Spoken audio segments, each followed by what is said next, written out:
everyone always asks me, what's that smell? I'm like, it's the Khloé Kardashian perfume. They're like, are you serious? I'm like, no, I'm being so serious. You're a pig. I gave his mother a goat. Do I give a damn? No, I don't. He wants to marry me.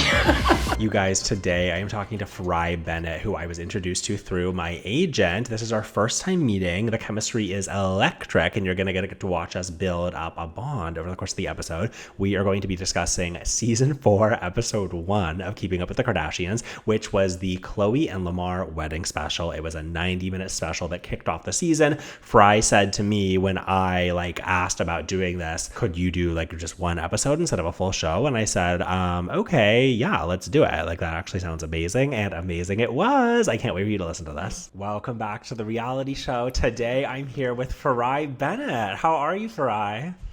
I'm good. How are you? I'm good. So this is our first time meeting, and we met through our agent, Lainey. Yes, the best. When did you start working with her? Since late December. So Okay, cool. Yeah, she found me on TikTok and she's like, oh my God, we have to sign you. But she's the best. It's awesome. It's been a great experience too. And I get to meet other fun reality people like you. And I just love all the pop culture girls that are finally having outlets to talk about things that we couldn't talk about 10 years ago. You know what I mean?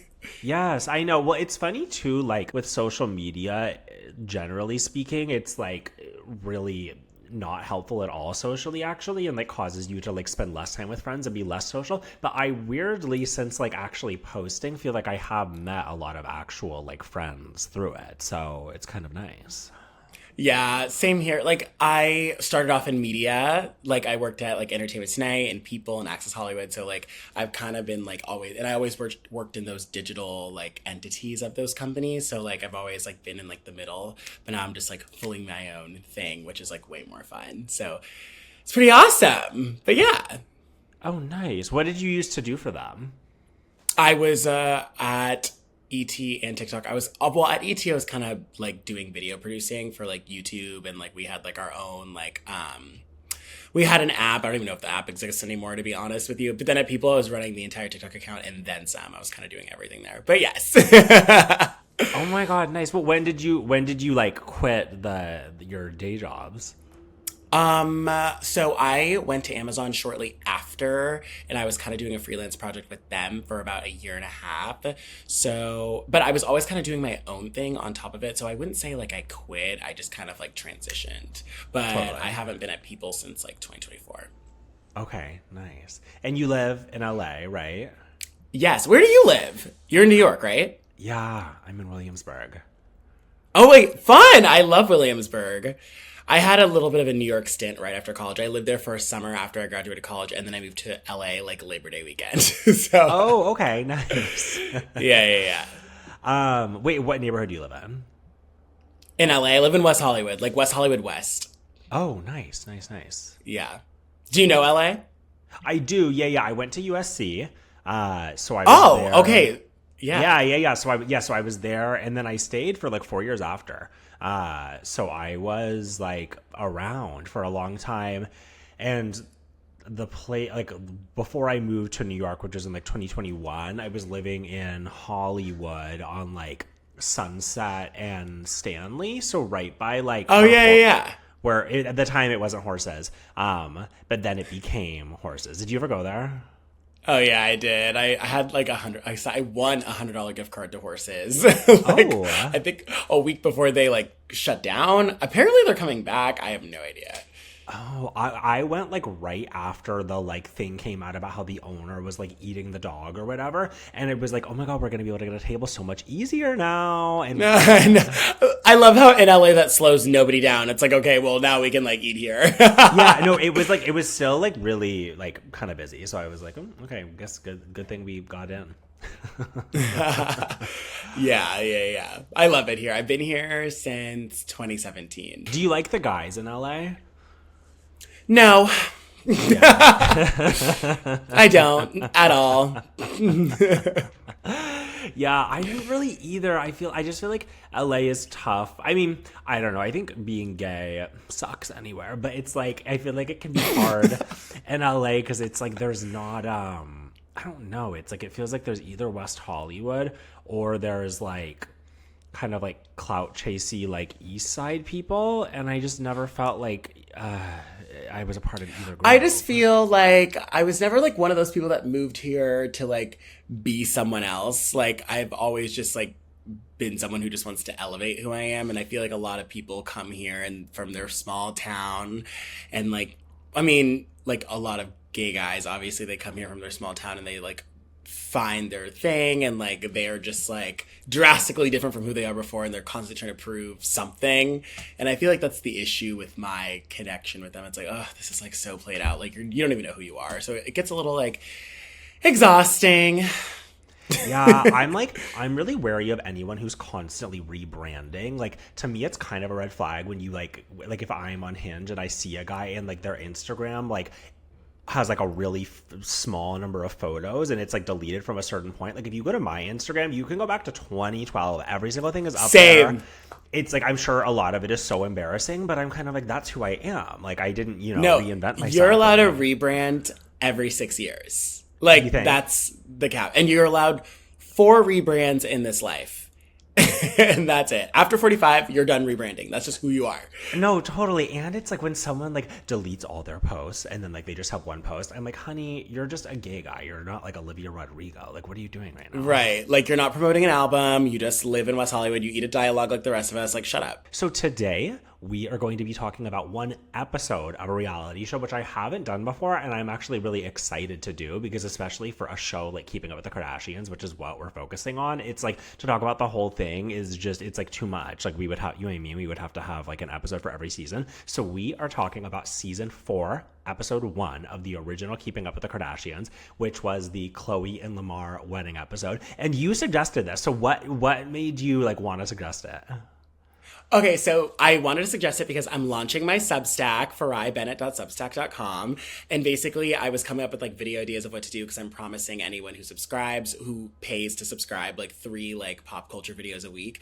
But I have like a weekly, like, but if you do the free subscription, I'll give you 1 video a week and like a newsletter. So I was like, should I make my free one like an extended version of what I said on TikTok about Khloé and Lamar? Because you were saying like you saw my TikTok about Khloé and Lamar and people were like really in the comments. And I was like, guys, this episode is my Kardashian gateway drug. Like this, I had never been exposed to such insanity. So I was like, okay, maybe that should be it. But then you said, but then I was like, wait, let me just talk about it with Jackson. So yeah, that's why, because it was a crazy thing. And I think I got inspired to also even like talk about it because I saw the Lamar Odom documentary and my friend's husband was talking about the documentary, and I was like, well, have you ever seen the wedding of Khloé and Lamar? And he was like, no. And I was like, babe, no, you have to watch the wedding. Like, it's such an eye-opener. It was the craziest thing. Like, so yeah, no, I just think that was a crazy moment in time. Like, we knew it was crazy that they like were engaged after 2 weeks, and like, but the fact they went through the wedding 1 month to the day that they met, it's like, it's not talked about enough. I feel like we just forgot about it, and I think the main reason we forgot about it was because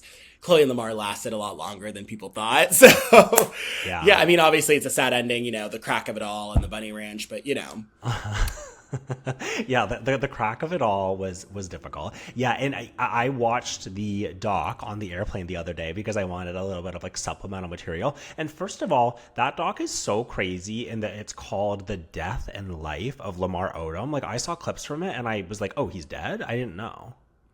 Oh, do we think he's like also sober? Because I did not get that vibe when I was watching. Really? I mean, I guess I believed it, but I didn't have it. Like, I wasn't thinking about it that much. I don't know. I'm 50-50. Wait, okay. And if so the wedding episode was your gateway drug. Was that the first episode of Kardashians you ever watched? Okay, so I'll tell you my history with the Kardashians. Yeah. So I was a Disney Channel girl like in middle school, and then all of a sudden I made this friend who was like watching like Flavor of Love, and like she got me on that, right? So then every time I'd go to her house, I would like watch whatever she was watching. So then one time I remember she was like, have you ever seen the Kardashians? And I was like, and she showed me all these Armenian girls. I'm like, who are these girls? I do not know who they are. Like, turn this off. Like, I remember her vividly showing me them. We were like in her kitchen, like, and she had a TV in her kitchen. And I remember them in their old house, and they were like doing whatever, and they all did look kind of tacky. And I was like, who are these random girls? Like, I don't know who they are. Like, you put me on Flavor of Love. That's a lot to take. Like, I can't graduate to this. Come years later, this is like freshman year of high school. They were playing that Khloé and Lamar special like over and over and over on E. Like it had just come out, and like I think it's because it was such a big news story. And I remember seeing like the magazines of like Khloé and Lamar. Like I knew who the Kardashians were at this point, and I knew they had a reality show. But I was like, but I knew this was like big news that they like met. So like after 2 weeks, so they were playing it. I remember during my Christmas break from school, and I was like, this is crazy. I was like, oh my god, I cannot believe that they did this. So it was just so that's how I like really fell into it. I remember I watched the special like over. My mom and I were sitting on the couch and we were like, this is wild. Like this is like insane. Wait, how old are you? I'm 30, so I was like 14 when I first watched it. Oh, okay. What's your birthday? July 11th. Oh my god, 95. I'm July 1st, 1995. Oh my god, shut up. Okay, yeah, love it. Okay, great. Okay, a so Cancer. we're almost exactly the same age. I don't know why I thought you were younger than me. It's just your youthful glow. No, yeah. I'm doing what Kyle Cook and Carl Radke are doing. Yeah. Although I think Carl Radke is looking worse by the day. I'm sorry. No, he's looking better. He's you doing think? what Kyle's doing. He's on the same youth juice. That reunion and like all the photos I've seen of him in the past like 2 months, I'm like, oh, you're looking better now. He was looking a little ragged. I just liked it better when he had his natural teeth, but I know he's self-conscious about that, so I don't mean to like pile on. I know the veneers are a lot, but he's growing into them. Yes. I had never watched any Kardashians really until I was in college, and then I watched it like from the beginning, and of course I was obsessed. And then I hadn't watched like old Kardashians in several years until I rewatched this episode so that we could talk about it. And it is crazy, like they just are so funny. Like they just are. Like they make me laugh so much. They used to have so much personality. Like it's like, and they weren't even trying. Like it No, they had so much personality. They were so funny. I'm literally like laughing out loud multiple times per episode just at like Courtney just like saying a random thing. It's just like, it's so good. Courtney was so like go along to get along. I think what I liked about, I think the reason why they were like that also, it's like, I feel like when reality TV came out, there was like this idea that like none of this would really live on forever. Like, if you think about it, like back then, even in 2009, like, yeah, you could like record things, but like there was no streaming. Like you would either like have to catch a rerun or like watch it on DVR, or like if you really wanted to watch the whole season, you'd have to go and like get the DVD. Like, yeah. But other than that, there was no like digital trace. Like there was no discourse. There was no nothing. So I feel like that's why all the early 2000 shows, or even like the early aught shows, are just so fun because it's like no one really like cared. Like I feel like, obviously, like everyone, if something happened, you had your day. Like, you know, you weren't like free of scrutiny. That's not what I'm saying. But like, I feel like everyone just moved on quicker. So I feel like that was like, and then like you really could just go back to your regular life. Totally. I think I was talking about this with my friend Jared a few weeks ago who came on here. And he was saying too, it's like now a lot of the like really good drama from reality TV is kind of this like meta thing. Like it's like about kind of like the behind the scenes, especially with like Mormon Wives and everything. Whereas like when you go back to the old shows like Kardashians or Flavor of Love, it's like all there was like the content of the show. Like we weren't getting wrapped up in the drama of like, you know, their contract renewals or something. So there is something kind of special about it. Yeah, there is. And I feel like there was, like, it wasn't as well-oiled of a machine. I love and hate that everything's meta now, to be completely honest. Mm-hmm. Like, I just feel like it's now, like, an out to talk about what they're really mad about, you know? Like, I feel like just because they say things like that, it doesn't really, like, it doesn't really get down to the meat of the story of what's happening. I feel like it's just, like, I don't know. It's not as fun. I don't know how to explain it. On Mormon Wives, though, I like when they do that because it's like those girls have nothing else to live for, so you know that's real. But yeah, exactly. Well, for them, it's so, yeah, for Mormon Wives, it's crazy because it's like so meta because it's like they're always talking about the entity of like mom talk. So yeah, it's like they kind of have to break the fourth wall, I guess. But then, yeah, watching like old Kardashians is a good palate cleanser. Yeah.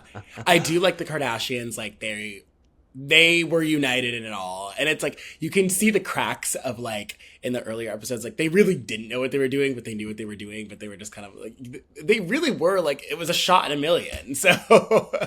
Yeah. Okay. And so in rewatching the episode, I had forgotten. So season 4, episode 1 airs in 2009, and it starts with this wedding episode between Khloé and Lamar, and we've never met Lamar on camera before, like in season 3. Like even at that time, like season 3 ends with Khloé being cheated on by that other athlete. What was his name? Rashad? Yeah, that's what it was. So basically the episode starts off with them, like, they're like playing basketball and she's like introducing the world to Lamar and she's like, Lamar is my boyfriend. I met him at a club. I don't know. Did they meet? They met at like a party. I think they had just met. Like, because they worked together. It was a party that she hosted and got paid $5,000 for, because I remember they covered this in the Lamar doc.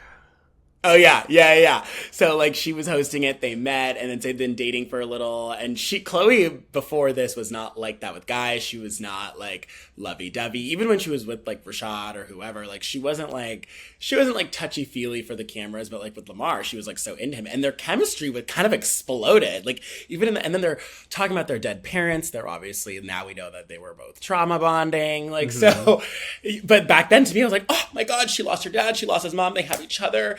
She has this big family. She's going to accept into the family. I was like, oh my God. They really made it like it was a love story. I fell for that shit. It totally had. Yeah.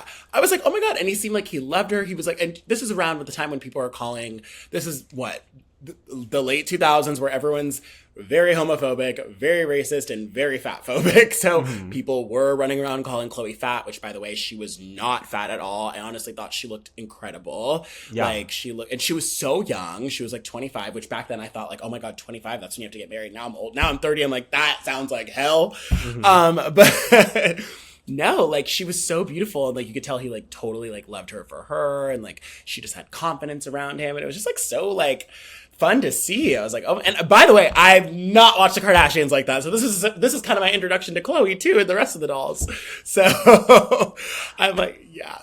It does feel like she finally has this like genuine connection, and it is kind of exciting. I will say what's really hard to take about the Khloé and Lamar scenes is that she is laying the baby voice on thick. Like, and she never talked like that before. Okay, so this is what I was trying to remember is, did she do that with Rashad, and does she later do it with Tristan, or does she only do the baby voice with Lamar? She only does it with Lamar.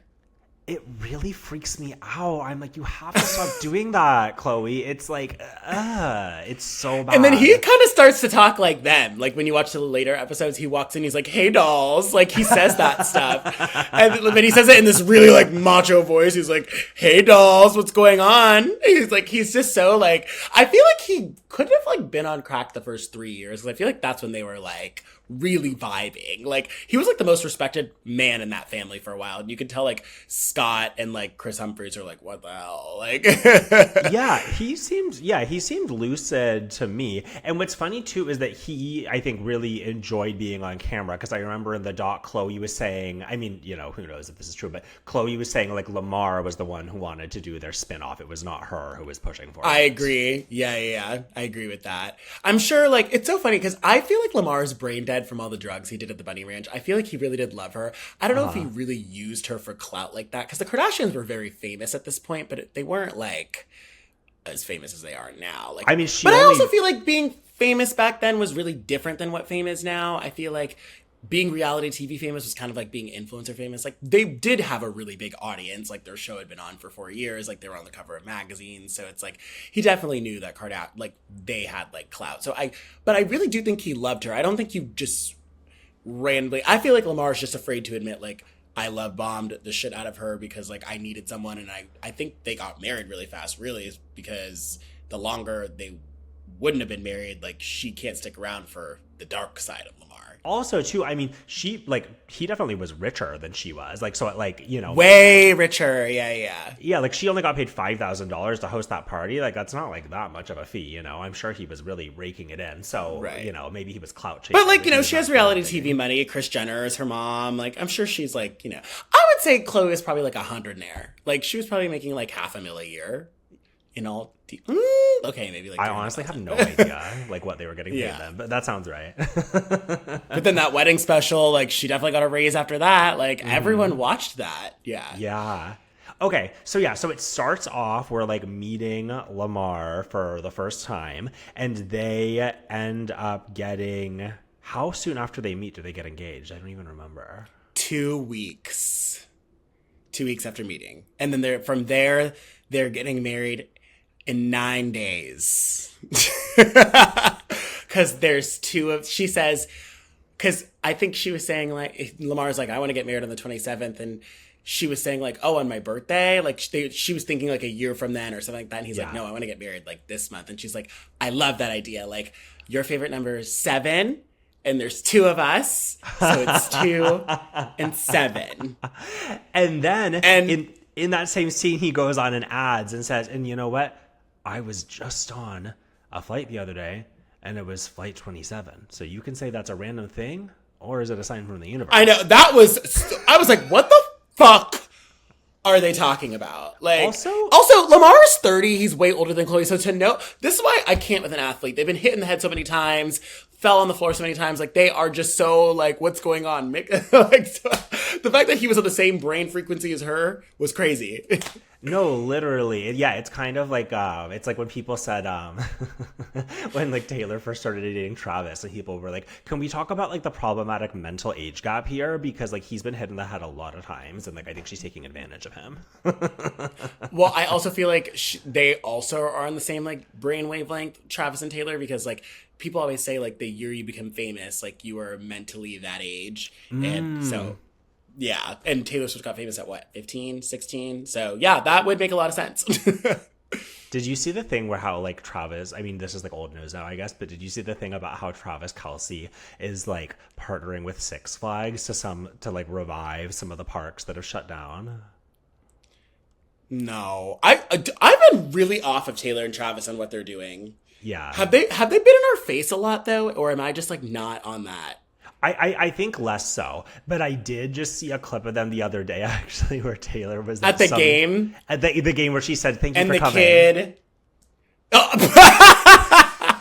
kid. What's the? I was talking about, like, they're at some sort of game, and then someone says something to her, and she goes, "Thank you so much for coming." And I saw people on Twitter were like, "Oh my god, she definitely." You can see, like, the wheels turning, where she's like, "Why the fuck did I say that?" But what's the kid thing? This little boy was, like, trying to get Travis's attention. He didn't see, and then Taylor like tapped him and was like, "Go talk to that kid." And then he was like, "Oh," and then he, like, took a photo with him, and it was like, and he fist bumped him, and Taylor was like, "Okay, good job, let's keep going." Like, she was like making sure, yeah. So she was like making sure he's like, say hi to the kids. I also feel like I'm ready for them to be married already. Like, I'm ready for the media blitz. I know like they're being so quiet, and I'm happy for her, because when they first started dating, it was so annoying. Mm-hmm. But, like, I'm glad they're just, like, have formed into being, like, a normal celebrity couple now. Like, I don't need to see. Also, like, when she did step out to the games, I was like, why am I pretending that I like the outfit? Why am I pretending that she's, like, being this fashion icon? She's no Giselle. I'm like, ugh. I mean, do people think that she's a fashion icon? I don't feel like I've ever thought that about her. Her fans. Yeah. Yeah. No, I, like, honestly feel it's funny for me to say I feel jealous of her. It's like she's, like, a celebrity billionaire. Of course, like, lots of people feel jealous of her, but I just envy, like, someone who's just really down to, like, be in a relationship with just, like, an idiot guy, because that just sounds so peaceful. Like, she must be so blissful right less now. To worry about. Yeah. You know, I know. So good for her. I feel like that's the relationship she needs to be in. Someone she can, like, control a little bit, someone who will, like, surprise her with stupidity? ? Yeah, exactly. Okay, so Khloé and Lamar, have, like, that talk where they're gonna get married on the 27th because of all the various signs. All I know is that they were married a month to the day that they met, on September 27th, 2009. So they met on August 27th. Imagine just meeting someone tomorrow and just, like, not even knowing what the future holds, and knowing a month later that you'll be married to that person for 5 years. It's really crazy. And knowing that person is going to end up, like, you know, overdosing on crack inside of, like, a horror house. I mean, I know that's not the appropriate term to use, but, like, you know, if she could have seen what was going to end up happening, like, it's crazy. So let's say she didn't. Okay, let's take the drugs aside from it. Like, I'm more talking about, like, in general, like, your whole family has to accept this new person. I mean, I guess it's easy to accept someone who has, like, a $1 million contract, a multi-million-dollar basketball contract, who plays for the Lakers and is like obsessed with you. Like, I guess it's like not the worst scenario. Like, like I was always wondering, I was like, why was Chris so down for this? And it's like, oh, well, because like, I mean, like, what is there to be mad about? Totally. And I think Chris like probably like thought that it was overall going to be like good PR, like, and good for the show and everything. And so she was like, okay, let's lock in. I also forgot that this was before Kim and Chris Humphries had their like 27 or 36 day marriage. I was thinking that that had already happened. Oh, no, this was like, I think this was the start of Kim being delusional about turning 30. I feel like when Khloé got married before her, that threw her for a loop. She was like, that like sent her into a crazy spiral. She was like, I can't believe my younger sister, who everyone calls fat on the internet, is getting married before me. Like, I feel like that's literally what she was thinking in my head. And like I said before, Khloé was not fat. That's what the internet said. I thought Khloé looked incredible. Yes. The fact that we thought that, I mean, I never thought that, but the fact that other people thought that, she was not like huge at all. Still, no, like, she looked like so, she was like, yeah, she looked so normal. It's like so crazy to look back on that. And the Kim thing is funny too, because it's like a lot of the episode is Kim repeatedly like telling everyone, like, I'm not jealous of Khloé. So like, I just want to make sure no one's saying that I'm jealous of Khloé, because like, I'm not jealous of her, that she's getting married before me, and that like Reggie and I broke up. Like, I'm not jealous. So don't say that. And everyone's like, Reggie who? When did we even like, get to Rob? Is like, what are you talking? Well, when Rob was cussing her out, I was like, you know what? I'm on his side. Because like, she gaslit him into making him think that he was crazy, like, for being like such a little asshole about it. But it's like, no, you were wrong. He was like supporting Khloé. And like, then she was like, Rob, you don't know when you're wrong. And it's like, huh? You're the one who's talking trash. Like, no one is saying anything. Totally. I love Rob. Rob used to be so cute. He was the most fuckable guy on the E! Network at one point. Yeah. Oh my Probably gosh. the only straight guy on the E! Network that was fuckable at that point. So should we get into Bruce, like them hiding the wedding from him? Yeah, so that's the other big thing that happens. So it's like, it's determined that they are going to be getting married. Then they tell the family, and Khloé tells everyone in the family except for Bruce. Which is like, she just didn't want to deal with what he had to say. She knew it was wrong. She knew he'd think she was crazy. She just didn't want to hear it. And then I was like looking at her when she was like saying like, Rob's gonna walk you down the aisle. I was like, oh, Khloé, that's how I know you're full of shit. Like, come on. Like, your own, like your stepdad you've known since you were 5 isn't gonna walk you down the aisle, because like, I would be so upset if I were Bruce. But it's like, also like, I know why she did that. She just didn't want to hear it. She thought he wasn't gonna be accepting. But, I mean, I'm actually surprised he accepted Lamar so quick. He seemed very on board with it in the end. I mean, But what can you do, right? Like... Yeah, he totally came around. It's like, Bruce is so... Also, to be clear, we're saying Bruce because, like, at the time, this is Bruce. We're not like, yeah. Yeah. We're not dead naming him. People get mad at me about that on my own. I was like, guys, I'm talking about who he was then. Now, if we talk about 2015, that is Caitlyn. But we are talking about 2009, that is Bruce. Yes, exactly. So I feel like it's okay. But yeah, so it's like, yeah, Bruce is like super upset because Bruce literally, there's a scene where Bruce finds out that it's happening because it's on the 5 o'clock news. KTLA, baby. Yes. He's like, my favorite part, he's like, Chris, they're saying on the news that Khloé's engaged. And she's like, hey, honey, I'm like going to the canyon. I'll call you later. See you later. Bye. That doesn't give away. And then Scott barely even knows about this wedding. He's like, wait, did nobody tell you? Is she really getting married? I'm like, Scott, how do you live with Courtney? And Courtney has known well for days that Khloé is also getting married. Like, what? It's funny that Scott didn't know, because I watched the About Bruce special like last Friday when I was like, took an edible and like just couldn't be bothered with life. So I watched it, and Scott was also the last to know about the Bruce stuff. And then then the Caitlyn stuff. And then Khloé was like, I could have swore like we told you, like, well, what's funny about the Bruce and Caitlyn transition is that like, it's like they all knew about it, but like, they all had like an isolated situation that none of them ever really talked about with each other. Like, they would only really talk about it within their like individual cliques in the family. So like, Kim caught Bruce cross-dressing, and then like she went and told Courtney once, and like they just never talked about it again because they didn't really know what that was or like what to make of it. And then Kendall and Kylie are like, we would find makeup, but we thought our dad was cheating, but we don't want to ruin our family, and we didn't really have any like evidence, so we just kept it to ourselves. And then like Courtney kind of told Khloé what happened, but like it all just kind of like subsided because it's like maybe we're all just being weird. And then so when Scott was like, how come you never told me? And Courtney's like, I never told anyone because like it just, what was there to say, you know? So I get why like Scott was the last to know. So going back to this whole like Khloé and Lamar situation, it's like, well, I'm sure she was just kind of like, you'll see it on the news, Scott. Like, Yeah. But I also find it hard to believe that Scott didn't really know, because it's like your friend at this point. Scott's friends with Rob. He's like with Courtney every day, and they're having a baby. Like you're not going to tell your boyfriend, your baby daddy, that you're not going to a wedding next Saturday. Like, I know. Well, but like, and Courtney is so like nonchalant about everything. It's like I could see her just being like, "Oh, I forgot to tell you." Courtney was cool. She was just kind of like, "Yeah, you know what? Fine. Like, it is what it is." They all were just like, Kim was a little bit hesitant, but Courtney was kind of like, "You know what? Whatever." Like, I loved their relationship. Like, they were just kind of like, "Yeah, it's fine." Yeah, everyone gets on board like pretty quickly. Like overall, I would say that people are like overwhelmingly supportive of it. Right.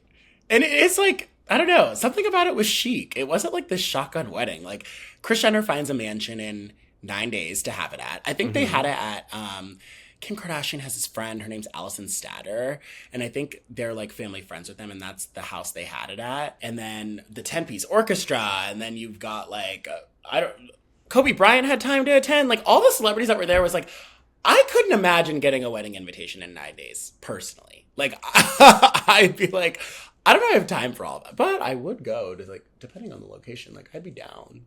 Yeah. Yeah, I could make time in my schedule for sure. Yeah, it was, and they had a good turnout. Kobe was there. Jonathan Shaven is there with Kelly Osbourne as his date. I don't know if you watched that. Yeah. Who else was there? There was a lot of Lakers players. The Lakers owners were there. Like, it was so many random people. It was so many random celebrities. And Adrian Bailon is there. Yeah. It was kind of like a star-studded guest list. Yeah, totally. Yeah, and that house they had it was nice. It was like that classic kind of like Bel Air looking house, you know, like a kind of Clueless vibes, which I do like. Yes. And I used to be friends with this publicist who worked at E! At the time, and he was telling me he went to both weddings, and he told me Khloé's was super, super fun, and he said Kim's was really, really weird. Really? Yeah, he said the Chris Humphries era was weird, and his family was confused, and Khloé was running around telling everyone this won't last more than 6 months. Okay, well, speaking of, what was I speaking of? Oh, speaking of people at the wedding, I was really surprised in the doc, like in the Lamar doc, his family talks about how like basically none of the family was invited to that wedding, which is really crazy. Like they also glaze over in the special like that he had kids, because Courtney's like, how old are his kids? And she's like 11 and 8. I'm like, oh, we glossed over the fact that he had children.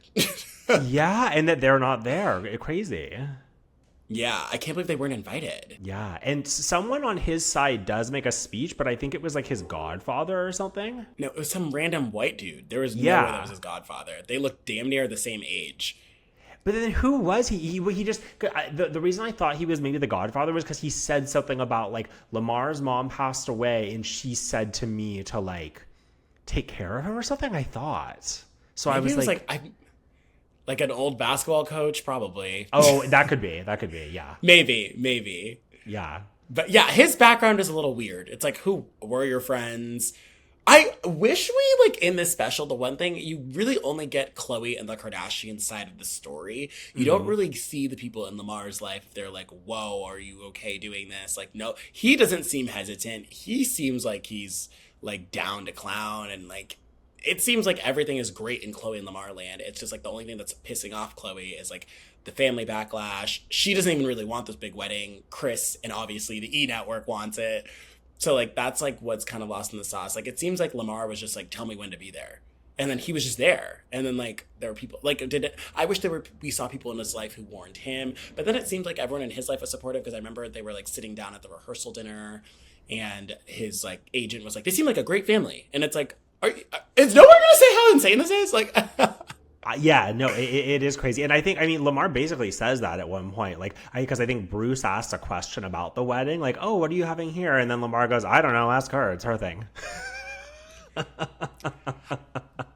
I mean, yeah, I don't even think Khloé really knew. She was just kind of like, yeah, whatever. It is really crazy. Like, if someone in my life started dating someone, immediately starts talking in a baby voice, and then tells me they're getting married in 9 days, like, I'm calling it a 5150. But also, I don't like, what's your opinion on that? Like, if you have like a friend and you think they're in like a bad relationship, or you don't like their boyfriend or whatever, do you think you should say something, or do you think you should just let it be? I would let it be, because I just feel like people do not. I just feel like people don't like to be told what to do. Yeah. Once you tell them that you hate their boyfriend, they never confide in you the same. Like, I've been in that situation and I've opened my mouth and it just never helps. Like, it really doesn't change anything until they break up. And even then, I just kind of look at that person unseriously, because it's like, why would you even ask me? And then they end up telling them, or they get back together. I always let it run its course. Like, I always let it run. I was like, because if you're asking me, like, you know you're going to get it. I have a friend like that right now who, like, always wants an answer to something. She wants, like, a yes answer, and, like, Yeah. It's just not, yeah. So I just, like, no, I don't. I just let it run its course, let people figure it out for themselves, because, like, just because I say something, it really doesn't change anything at all. Like, I don't sleep with that person every night. Like, I don't have feelings for them. So, like, even if I gave advice, it doesn't matter.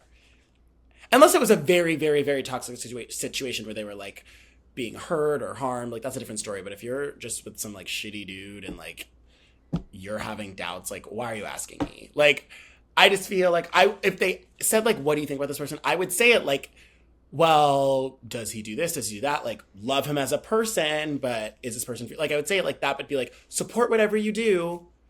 Fine. Like, I would phrase it like that. I wouldn't say, like, no, you need to dump him, because, like, people just don't respond that way.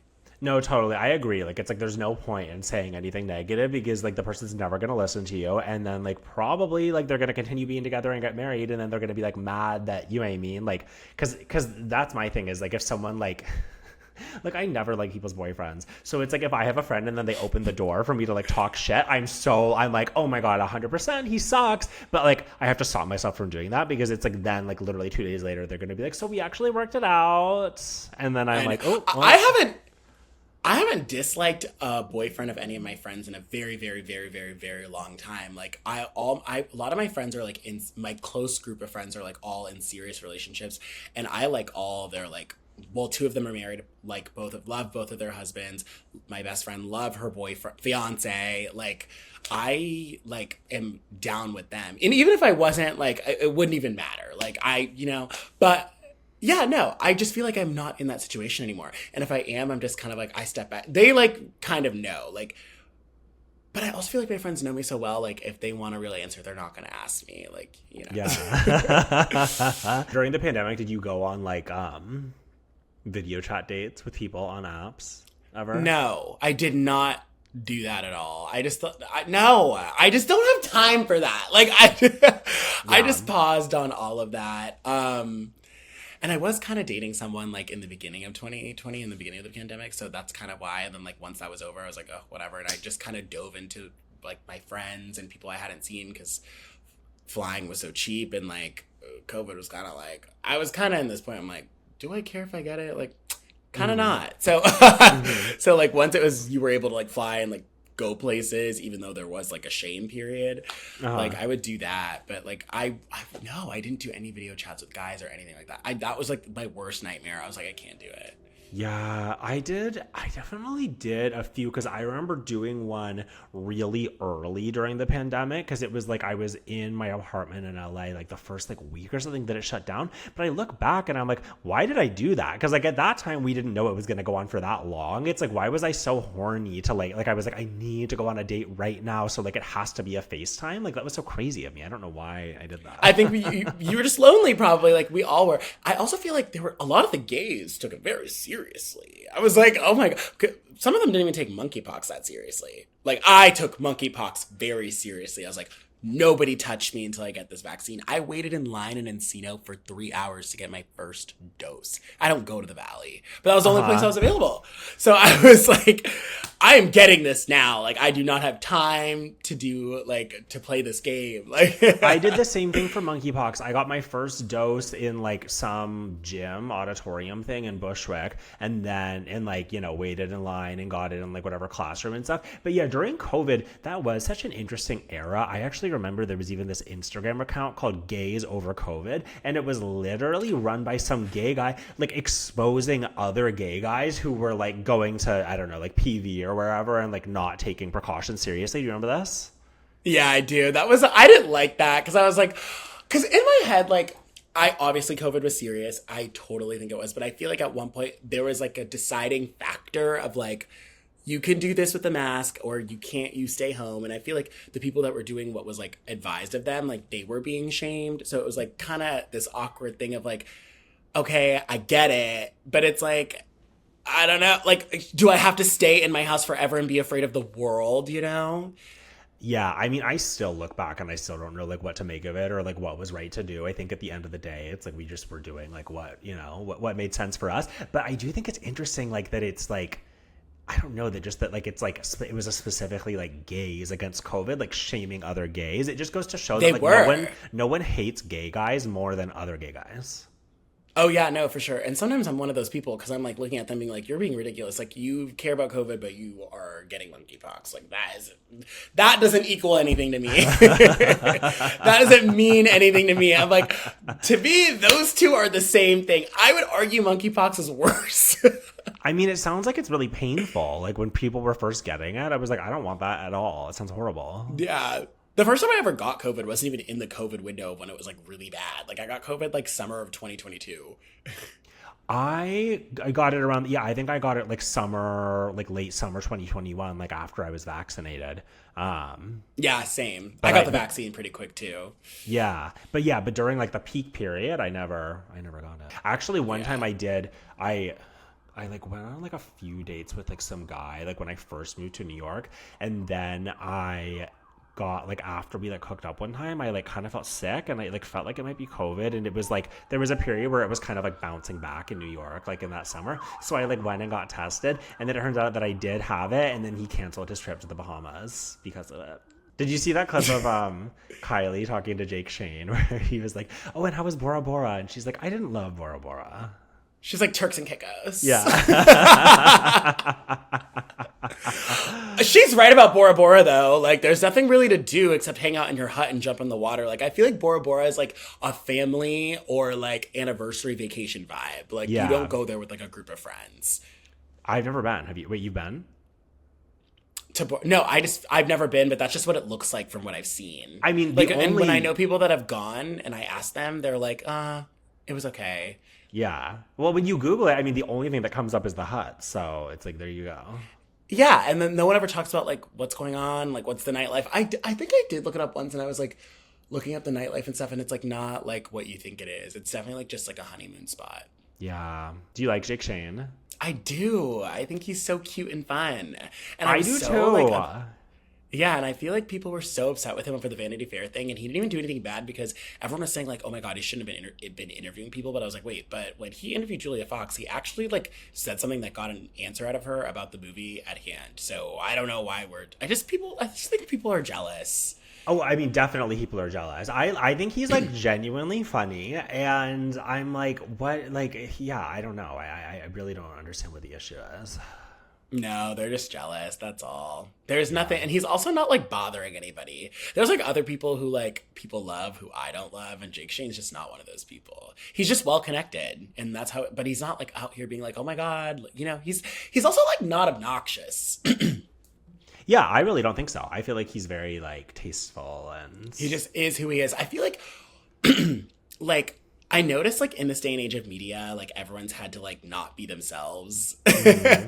I don't know, like years ago, and now everyone's like really leaning into being themselves, and I feel like that makes other people uncomfortable. Yeah. And that's just what I think that is. I'm just looking at like what else I wrote down about the episode because I feel like there were so many crazy things. Oh, when Khloé's like getting ready to walk down the aisle, do you remember she has like the veil? And she's like, this veil is so ugly. I look like I'm about to go hunting for bees. Oh my God, that. And remember when she tried on, when Chris wanted her to try on the wedding dress and she called it ugly? And I actually felt bad for Chris. I feel like she didn't mean it though. She was just like really annoyed. Yes. Yes, and it made Chris cry, I think. I know it did. Chris knew she didn't mean it either. I feel like she just was just kind of like, she could tell Khloé immediately felt bad when she said that. She's like, oh God, like now I'm the villain. But it's like, Khloé, you are putting everyone in distress, babe. Like this woman is going out of her way for you. Like I know you don't want this big wedding, but you have a reality show and you have people to please. So like we're here now. Like you know your mom's really not making this about you. We're just trying to make sure that like we're all eating at the end of the day. Like. You're getting married to Lamar. Like, what are you bitching about? Nothing's going on with you and Lamar. You and Lamar are fine. Like, all you have to do is deal with your family. Like, Bruce knows. Everyone knows. You have your dress. Like, if your mom's making it about her, fine. It's the first wedding in her family. Yeah, totally. And, like, yeah, she just found out about it 2 seconds ago. So, relax. Yeah, like, give her some grace. Like, what are you talking about? I also love Courtney and Kim get up to like do a speech and Courtney goes, we didn't write anything. We didn't really prepare anything. I'm on their side. When would they have had the time? No, literally. Yeah, it was a whirlwind. They were busy planning the Bachelorette. Yeah, that stripper was weird. So weird. How he like at one point when there's the scene of him chasing Khloé like through the apartment. I was like, that guy was definitely at the Abbey like moments before this. Like totally. Yeah, he's just wearing like a Speedo. I think one of them says like, so we're realizing the stripper is just kind of like a go-go dancer. He's not like an actual stripper. No. And I was like, how did you not meet this guy? And I would interview the stripper first. If that were me, I'd be like, okay, this is what I need. This is what he needs to do. So then like, there's no like discourse about if the stripper was, I would make it like a fun experience. Why has no one ever put me in charge of that? Do you know how many weddings I've been in? I could totally be in charge of the stripper. Yeah, you'd be good at it. Have you ever been to a strip club? Yeah. 11 in Miami. Oh, wait, it's called 11?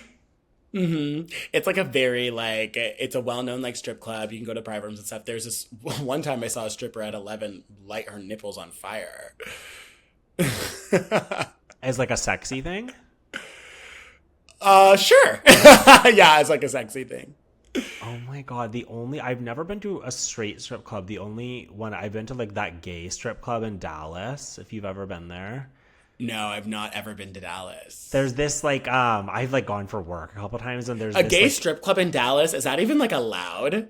So, okay. Does Ted Cruz know about that? I know, right? I mean, yeah, it's a little confusing because Dallas actually has like a booming gay scene. They have like a huge strip that has so many bars on it.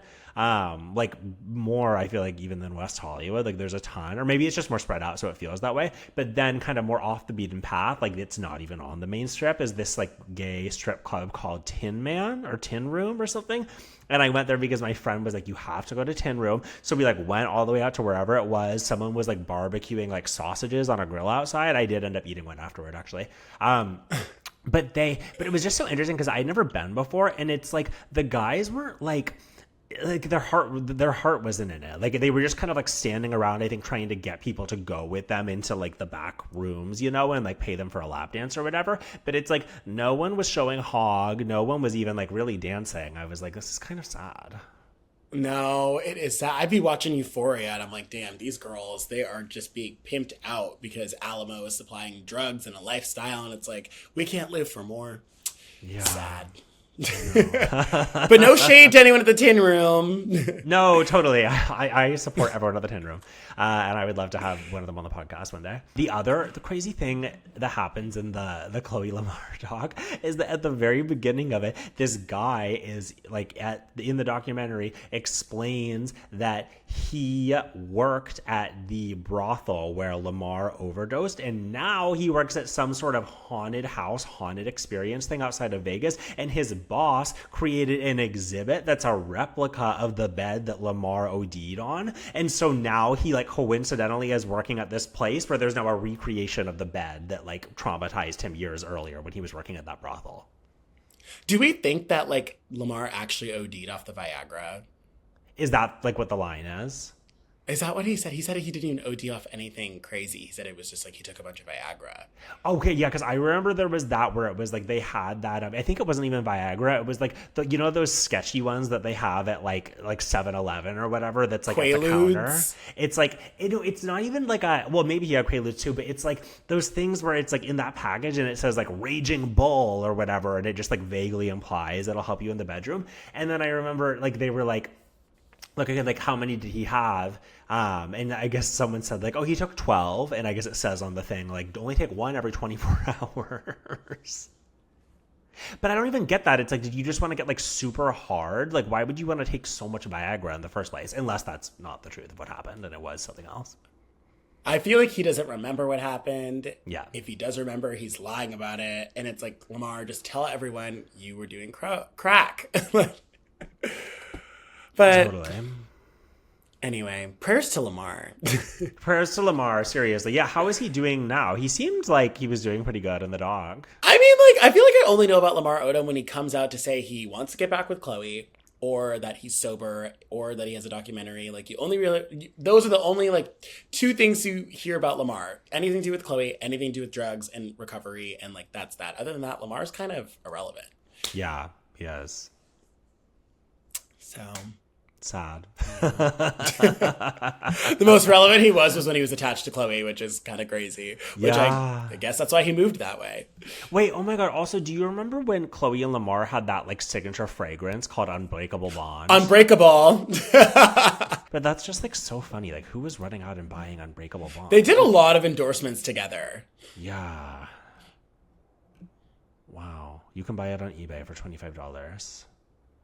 Unbreakable? Shut up. Yeah, Unbreakable Bond. That is crazy. I wonder if it smelled good. I wonder who wore it.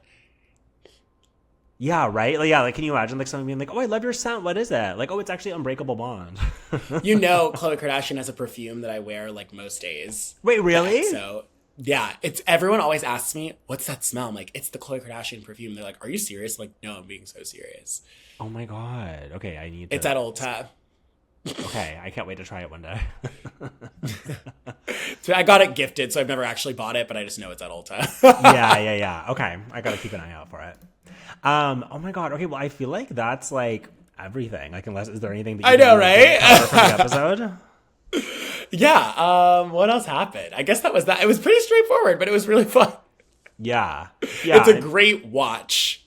It is a great watch. It's crazy. I mean, it's also funny too. Like 80% of the episode is like before the wedding because like it's all about just like the craziness like leading up to it more so than the actual. Yeah, they only ceremony. spend really like the last 10 minutes of the wedding. They don't even really show the reception. They just are like, yeah, that was it, the end. I feel like that wasn't even supposed to be like a special either. It's like they were just filming and then that happened. They're like, okay, let's just make this a special. So they worked with what they had. Yeah. It was a full 90-minute special edition episode.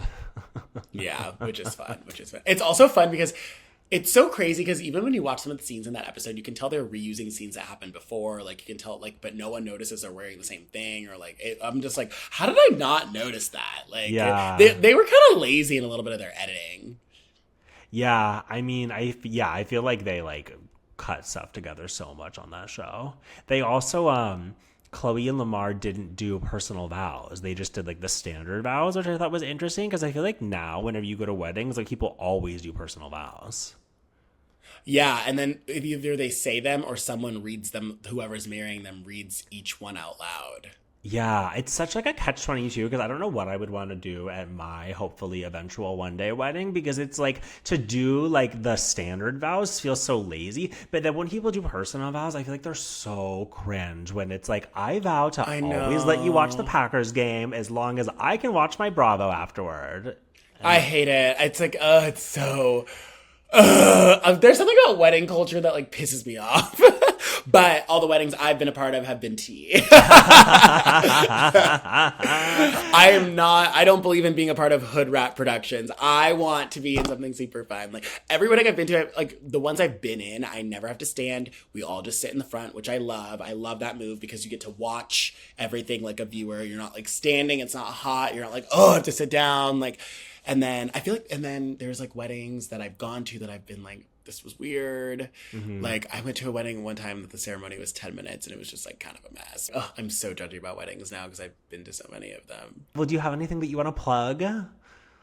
Yes, I am launching my Substack on June 1st, the day before Love Island. FaraiBennett.substack.com. We are going to be doing 3 exclusive videos a week. For the first week, you can get them all for free. And then after that, everything will be underpaid. But if you want to do a little cute free subscription, you can get my 1 weekly Wednesday video a week and a newsletter and preview clips of everything that's paid. So it's going to be super fun. I'm really into really honing into my community. I love TikTok. I post on there often.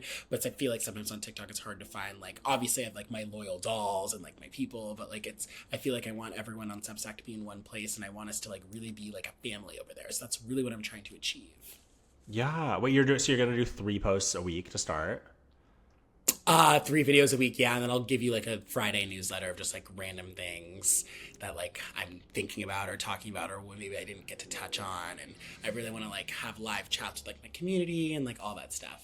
That's a lot. Like, that good for you for doing all that. Like, I'm like, I know. Like, I would love well, to I mean, that. like, it's all going to be direct to camera, and it's, Yeah. the videos are only going to be, like, 15, 20 minutes, so, like, it's no editing, so. Okay, yeah. That's good. Yeah, so it's going to be it's going to be quick turnarounds. It's going to be, like, a Monday, Wednesday, Friday situation. Yeah. Oh my God. Okay, well, I can't wait to watch that. Did you see, I saw some girl posted a thing today where it was, like, Love Island made, like, the Instagram made a post being like, please remember, we don't tolerate any bullying, like before they announced the cast. And she was like, well, are they all going to be hideous or something? Like, why are they saying announced that? the cast 10 minutes ago. Yeah. I found out, I got some inside tea that it was dropping at 2, so. Oh my God. Okay, well, you better go tend to that. Yeah, I know. It'll be fun. I'm excited to see. They were keeping it very close to the chest, so I'm like, oh God, I can't wait to find out what's happening in 24 hours. Okay, well, I'm going to be tuning into the cast is. Substack because I've actually never watched a full season of Love Island. For some reason, I haven't really been able to get properly into it. But this summer, I'm like, I'm going to do it. I get why you have it, and I'll tell you why you have it. It's because in the beginning, Love Island is very boring. The first week is very, very boring. I would say the first week and a half is very boring because you don't know these people. You don't know why you should be invested. But then the more you watch, something happens. You understand, like, it becomes background, and then all of a sudden, like, you realize you don't like somebody or you don't like a situation, and then you get to vote, and then everyone's, like, on the same page. And then that is when you clock in because now you're into this aftermath that you're kind of a part of. So It's like it gets really inclusive after that mark, and then you can't live without it. So it sucks also because people, like, I remember last season I watched the first 2 episodes and then I fell off, but then people were talking about it so much and I was like, but then it sucks when you fall behind because then you have 7 episodes and like Love Island episodes, it's like every episode is like an hour and 10 minutes. So it's like, you have to keep up every day because when you fall behind, you're behind. And then you feel like, it's like I have to catch up, and it's like, it's a lot. Yeah, I know. Last summer I kept being like, okay, I'm going to get into it. And then it was, okay, well, now there's 30 episodes and I can't. So this time I'm locking myself in a chair and I'm watching it. Yeah, just make sure you catch it day by day. I know it will be boring, but once you stick it through, I promise you'll be into it. And then you're like, it's a community. Everyone's going to be online talking about it. Like, because people do spoil. It's like watching Traitors. It's like, you can't, like, you have to watch it within the first, like, 3 hours it drops. Like, you can't miss it. So, yeah. Yeah. Okay, well, I will be doing that. I'm excited. All right, awesome. Well, thank you so much for having me. I really appreciate it. Oh my God, thank you for coming on. I'm glad we were able to like get it set up so quickly. Have a gorgeous rest of your day, and everyone go tune in and subscribe to Farai's Substack and watch Love Island. Everyone hold me accountable to watching it, please. I'll hit you up. I'll give you an occasional quiz every now and then. Okay, perfect. I need that actually. Oh my God. Okay, well, thank you so much, Farai.